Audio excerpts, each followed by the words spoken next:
Bonjour à toutes et à tous, bienvenue pour un nouvel épisode de Podcast Entrepreneur, c'est Manef comme d'habitude. Et aujourd'hui, on est encore une fois avec monsieur Marco Caron. Vous allez bien? Oui, très bien. Donc, c'est pas le premier épisode qu'on fait ensemble, on en a déjà fait un auparavant, c'était par rapport aux formations continues. Donc, on a jasé de ça, on a discuté un petit peu plus pour expliquer aux entrepreneurs l'objectif qu'il y a derrière et pourquoi c'est vraiment important. Et aujourd'hui, on va dire que c'est un peu, c'est un autre sujet, mais c'est aussi la partie 2.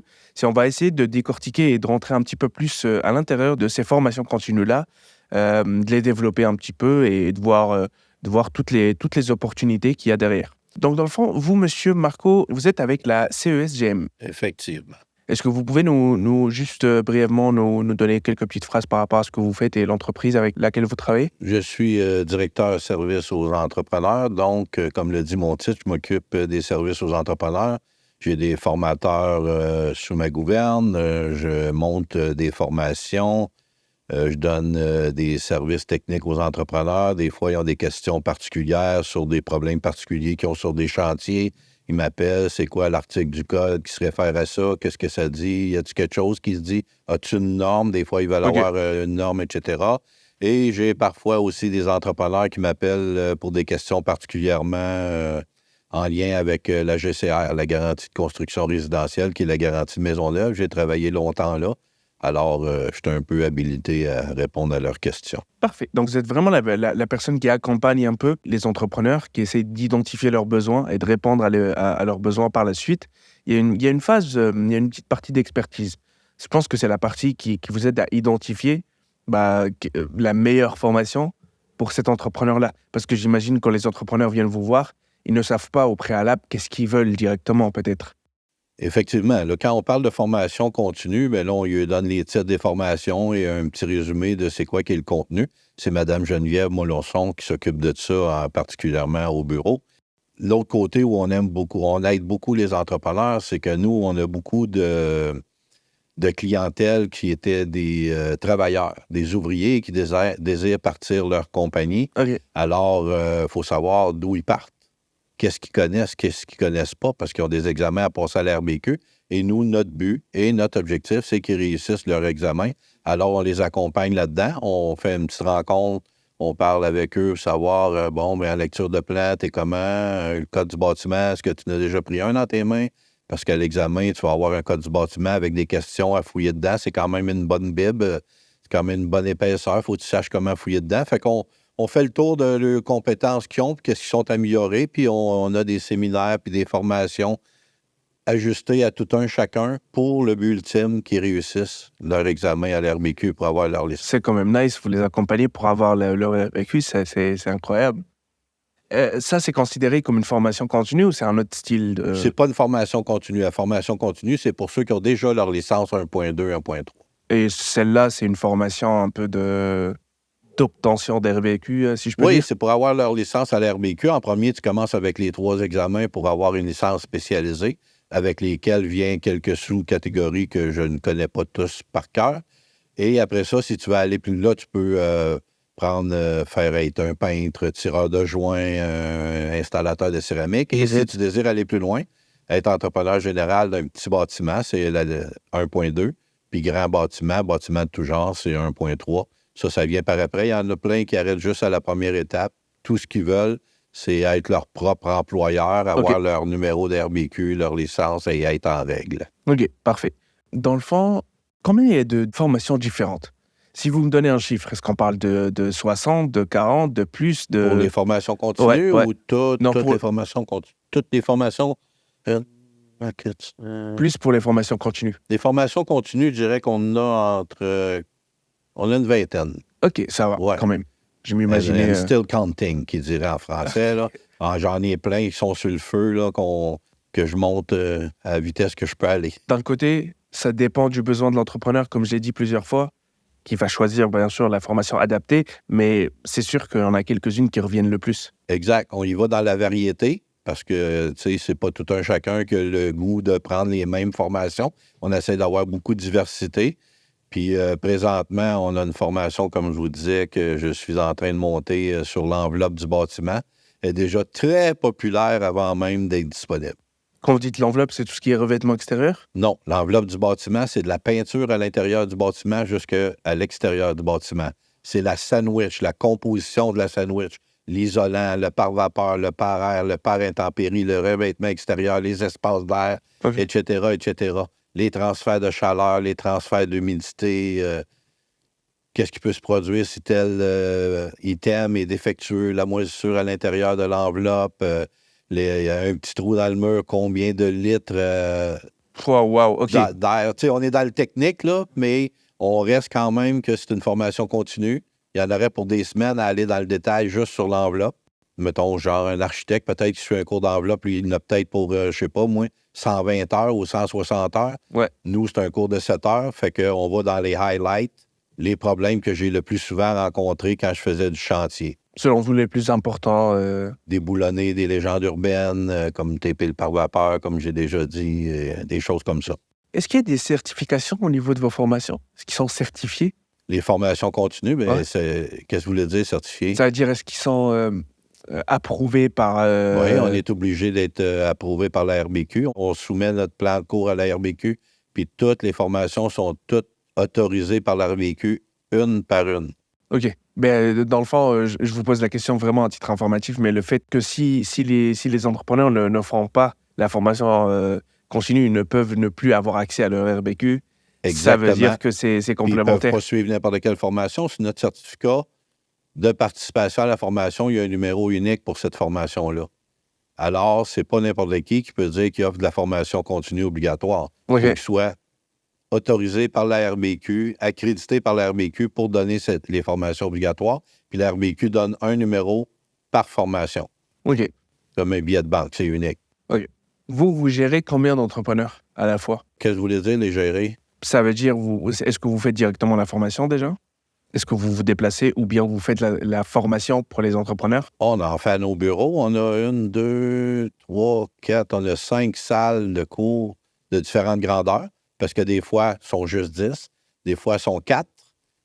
On a des salles de visionnement dans lesquelles on part les visionnements pour les gens qui sont à l'extérieur de la ville, Matagami, Gaspé, peu importe, OK. ceux qui veulent les suivre en ligne. On est bien équipés. Qui viennent nous voir, Let's on go. va s'en occuper. Et vous pouvez, par jour, vous faites un seul groupe, deux, trois groupes? 4 jours par semaine, il y a des formations au bureau, à part le vendredi parce qu'on ferme à midi. OK. Des formations en ligne, je connais pas l'horaire, mais il peut y en avoir à tous les jours, 2, 3, 4, 5. Il n'y a pas de limite. La fin de semaine, à toutes les 2 semaines, on a une formation qu'on appelle le coaching. C'est pour les entrepreneurs. C'est une formation de 15 heures sur 2 jours pour donner la base pour aller passer leur examen pour être entrepreneur spécialisé, le OK. premier examen de base. Après, si tu veux aller 1.2, 1.3, il y a d'autres formations. Initiation au cours du bâtiment, au code du bâtiment, lecture de plan, mathématiques de construction, estimation, pour peaufiner, parce que c'est un petit peu plus élevé. OK. Les examens sont un petit peu plus difficiles pour 1.2 puis 1.3, puis c'est même pas les mêmes sujets. Là. Ils parlent du code du bâtiment plus que dans spécialisé. Je comprends. Est-ce qu'il y a aussi des cours du soir? Des cours du soir, bien, on a des formations qui partent à différentes heures. On a des formations, c'est de 9 à 4. On a des formations de 1 à 9 heures le soir, entre autres le jeudi. On est assez flexible pour ça. OK. Donc, dans le fond, on va dire qu'on va faire une petite expérience, histoire d'avoir toutes les informations de l'aventure que peut vivre un entrepreneur. Donc, je suis un entrepreneur, je viens d'avoir ma licence cette année et je reçois, une notification comme quoi je dois potentiellement venir pour faire une formation. Déjà, comment ça se passe? Vous me recevez, on jase, on discute ensemble. Comment vous faites pour identifier quel type de formation j'ai besoin? Bien, premièrement, si vous nous appelez, c'est que vous êtes probablement membre chez nous. Si vous ne l'êtes pas, c'est qu'ailleurs, ils ne peuvent pas prendre soin de vous aussi bien que nous et aussi rapidement que nous. Alors, on va vous demander dans quel domaine vous êtes, qu'est-ce qui vous intéresse. On va tous vous nommer tous nos genres de formations, ainsi que les dates qui sont disponibles pour les formations, les heures, le prix, etc., etc. Et c'est à vous de choisir quel que vous voulez prendre. On fait un accompagnement aussi pour enregistrer les heures à la RBQ. Sur le site de la RBQ, c'est plusieurs étapes que je pourrais dire qu'un jeune homme ou une jeune femme de 25 ans va faire en 2 secondes. mais mon monsieur de 70 ans, lui, ça va peut-être y prendre une demi-journée.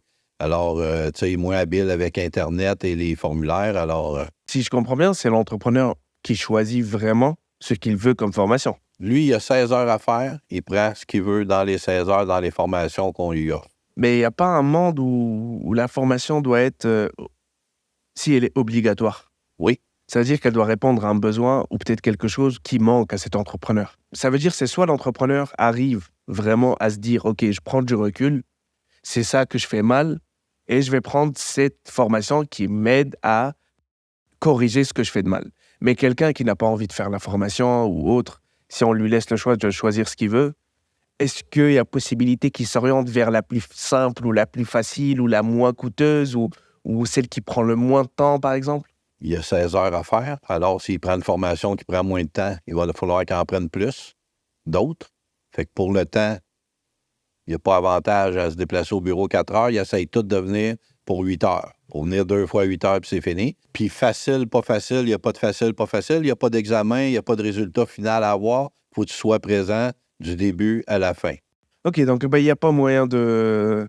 Ils essayent pas de trouver des combines ou autre. Donc, ils viennent vraiment, ils suivent la formation. Là ils où essaient... il y a de l'homme, il y a de l'hommerie. Il y a toutes sortes de twists que les gens s'essayent sur toutes sortes de choses.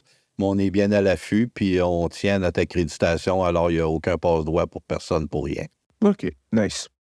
Et dans le fond, si on revient sur les types de formations qui reviennent le plus, donc ceux qui sont le plus choisis, on va dire, par les entrepreneurs, et les plus, les plus connus ou reconnus. Est-ce qu'on peut avoir quelques exemples? Oui, surprenamment, on va dire, étant donné que c'est des gars de construction, on aurait pu penser qu'ils auraient voulu avoir lecture de plan et tout ça. Toutes choses étant de part étant égales, il y a du monde dans toutes les formations. Toutes les formations, il y en a...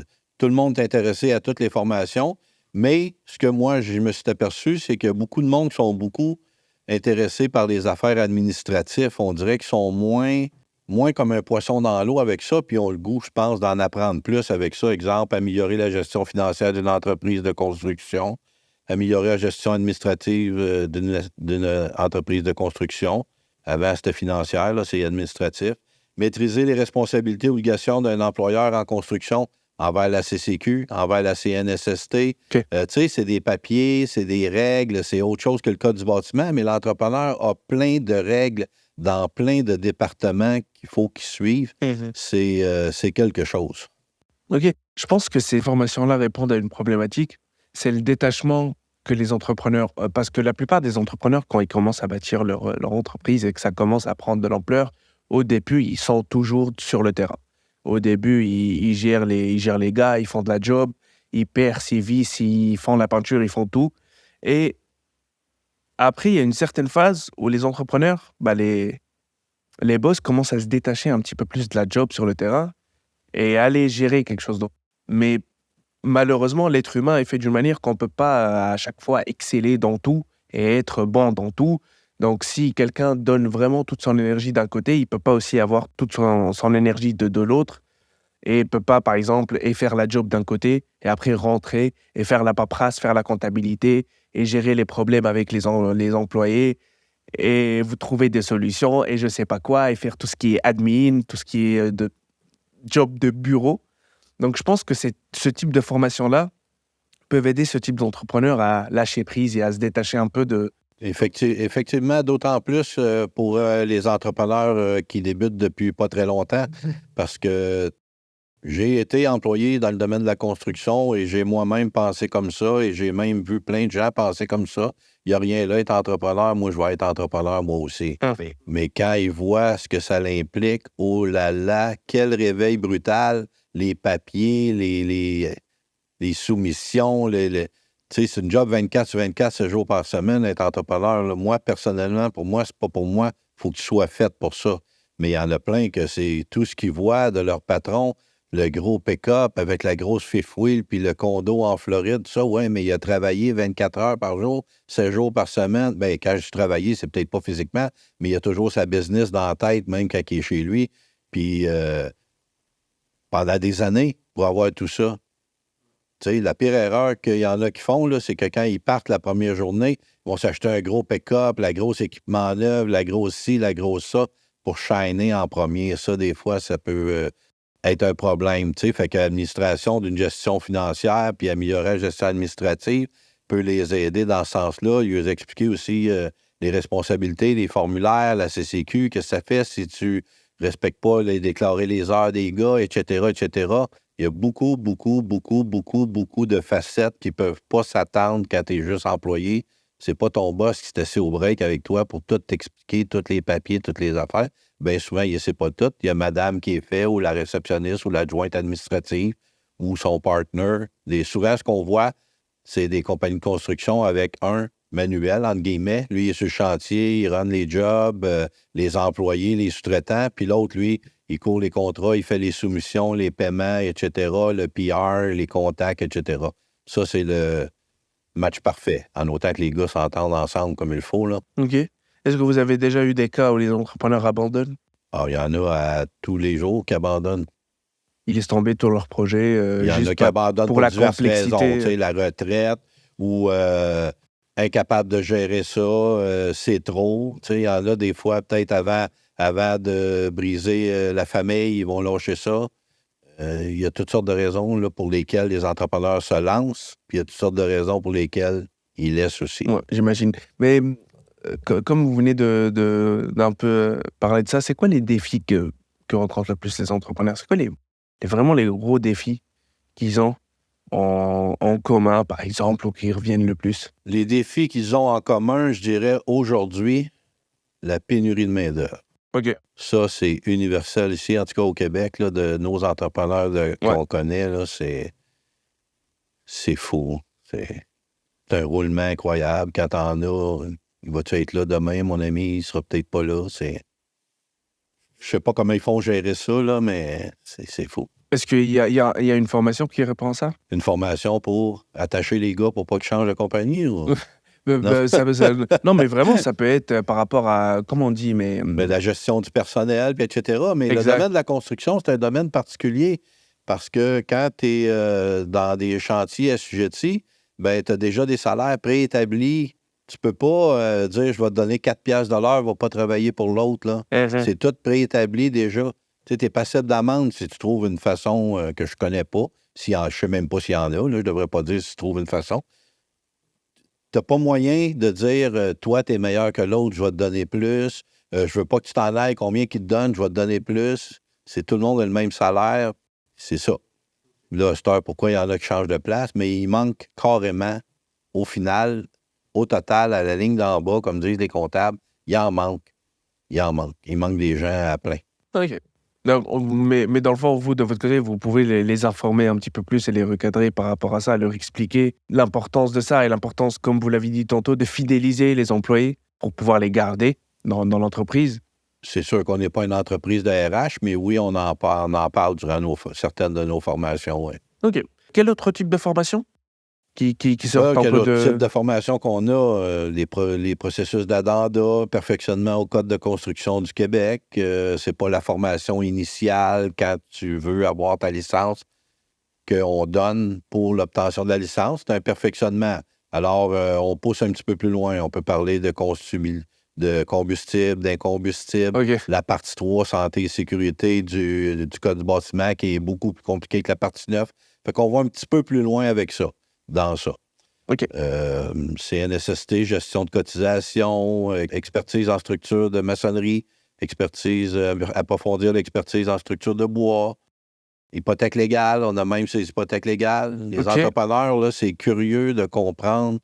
En tout cas, quand je suis arrivé à la CEGM, j'ai, en bon québécois, tombé en bas de ma chaise de voir comment ça se fait que les entrepreneurs ne connaissaient pas plus le processus d'hypothèque légale.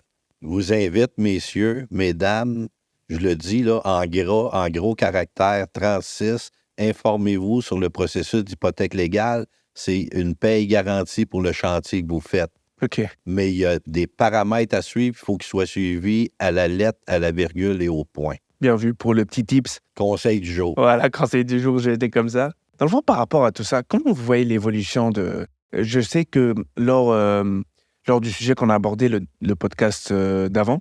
Vous avez dit que potentiellement, là, tout de suite, en fait, c'est juste pour tout ce qui est pour les entrepreneurs, pour un entrepreneur général qui a accès à ça.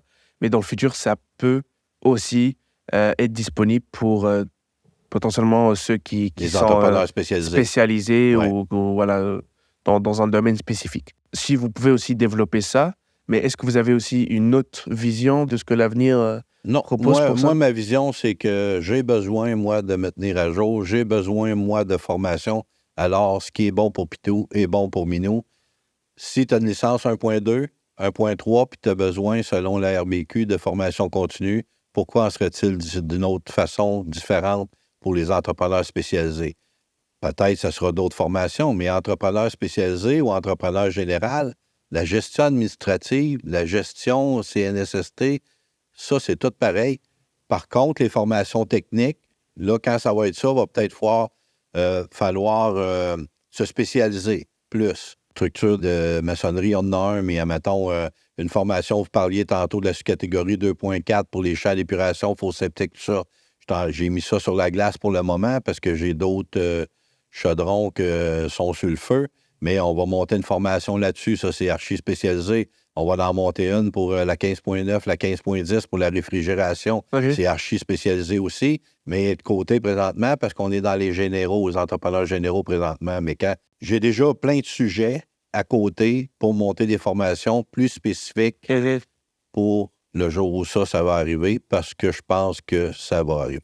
OK, donc oui, il y a aussi côté prévoyance, il faut vraiment... faut être en avance, faut être en amont. Il ne faut pas juste être abonné au site du CNRC pour recevoir les dernières nouvelles du Code du bâtiment, de ce qui s'en vient pour le futur. Il faut être en amont dans... On essaye de l'être le plus possible dans tous les sujets. Non, mais il faut l'être parce que c'est un domaine extrêmement vaste et technique. Il y a le nombre d'informations à ingurgiter, à assimiler, il est phénoménal. Et c'est d'autant plus difficile pour vous parce que votre job, c'est de prendre l'information brute et de faire en sorte de la rendre un peu accessible à tout le monde. Je pense que dans la job, c'est ça qui est le plus technique, c'est de faire en sorte de prendre les 60 000 pages et de les rendre en une trentaine de pages bien accessibles pour tout le monde, et c'est pas évident. Une trentaine de pages, on a des 250 pages, là, la formation en enveloppe que je parle tout le temps parce que c'est mon petit bébé. Mais exemple, on veut monter une formation en électricité, en plomberie, etc. Je ne suis pas plombier, je ne suis pas électricien, mais formateur non plus. Mais on va la monter en vertu du profil de compétences que ça prend pour passer les examens. Puis après ça, je la montre à un plombier de plusieurs années, à un électricien de plusieurs années, puis je lui demande « Qu'est-ce que tu en penses? On est-tu dans le champ? Il manque-tu des choses? As-tu appris quelque chose dans ma formation? » Donc on la valide avant de la donner à notre monde. OK, donc vous avez déjà un avis des personnes concernées avant de pouvoir la montrer à... Moi, j'aime mieux que ce soit comme ça que de me faire dire en pleine formation, c'est n'importe quoi ton affaire. Totalement logique. Vaut mieux... ça, c'est sécuritaire. Ben oui. Ça fait en sorte que vous partagez la bonne information. On est là pour servir. Si on dessert, c'est pas bon. C'est parfait. Sur quelle plateforme on peut vous trouver, monsieur? Que vous voulez dire, plateforme Internet? Oui. Oui, Internet. Excusez-moi. Plateforme, site Internet, application, la totale. Oui, on est sur Facebook, on est notre site Internet. Toutes les formations sont toutes mentionnées. Le nombre d'heures, la date, la journée, la diffusion, si c'est une diffusion, si c'est en visio, si c'est en présentiel, etc. Tout est sur notre site Internet. Let's go. On était avec monsieur Marco Caron de CESGM. C'était un plaisir de vous avoir aujourd'hui. Et pourquoi pas un troisième épisode dans le futur. N'importe quand, ça m'a fait plaisir. Vous m'appelez, on va revenir, ça va nous faire plaisir. C'est cool. Je vous remercie. Merci à vous et merci à toutes les personnes qui nous écoutent. C'était MLF et je vous dis à la prochaine.